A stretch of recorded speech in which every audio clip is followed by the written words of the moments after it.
Please help us. यहाँ पे बहुत सारे लोग हैं मेरे साथ और हम फंसे हुए हैं यहाँ पे।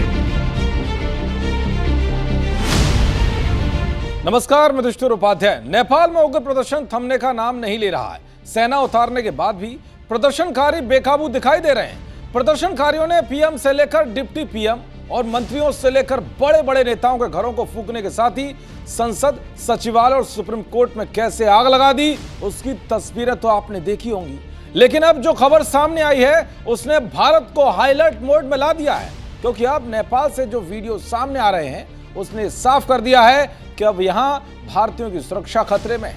ये सब देखते हुए भारतीय सुरक्षा एजेंसियां और एसएसबी एक्शन में आ गई है। नेपाल में फंसे भारतीय कैसे भारत सरकार से मदद की गुहार लगा रहे हैं वो भी आपको दिखाऊंगा। साथ ही बताऊंगा कि नेपाल में जो कुछ अब नया बवाल शुरू हुआ है वो कैसे चीन और पाकिस्तान की साजिश की ओर इशारा कर रहा है, जिससे सवाल उठ रहा है कि क्या जेन-ज़ी के इस आंदोलन को अब धीरे धीरे हिंदू विरोधी और भारत विरोधी ताकतों ने हाईजैक कर लिया है।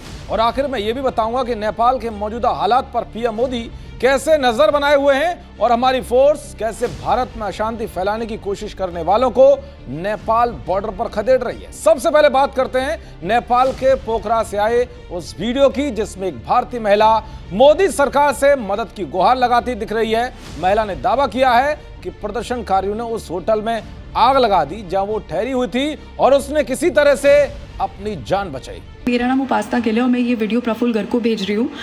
मैं इंडियन एम्बेसी से रिक्वेस्ट करती हूँ कि वो प्लीज़ हमारी हेल्प करे। जितने लोग हमारी हेल्प कर सकते हैं प्लीज़ हेल्प करें। मैं यहाँ पोखरा नेपाल में फंसी हुई हूँ। मैं यहाँ पे एक वॉलीबॉल लीग होस्ट करने आई थी और अभी फ़िलहाल हमारा जो होटल है जहाँ पे मैं रुकी थी वो जला दिया गया है। मेरा सारा लगेज, मेरा सारा सामान मेरे रूम में था और वो होटल को पूरा जला दिया।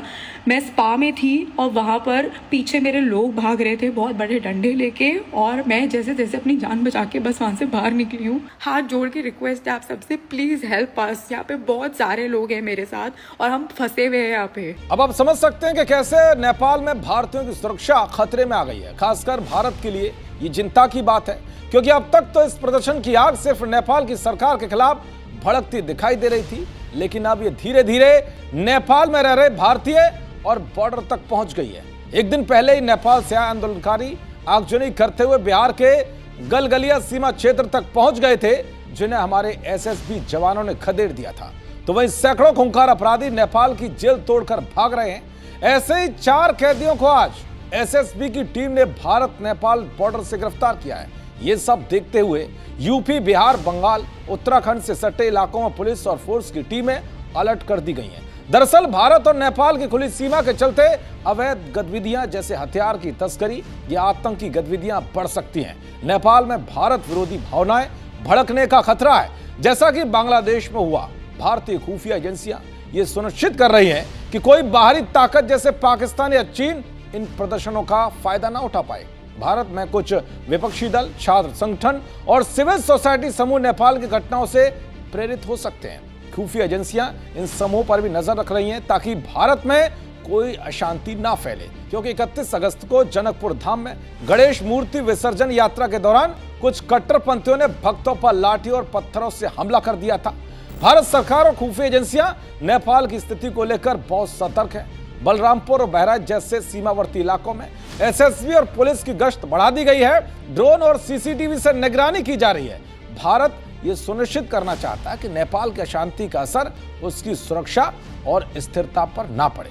तो भाई पीएम मोदी ने नेपाल की स्थिति को दिल दहला देने वाला बताया और लोगों की मौत पर दुख जताया। पीएम मोदी ने कहा कि नेपाल में हिंसा और कई युवाओं की मौत से मेरा दिल बहुत दुखी है। नेपाल की स्थिति और शांति बहुत जरूरी है।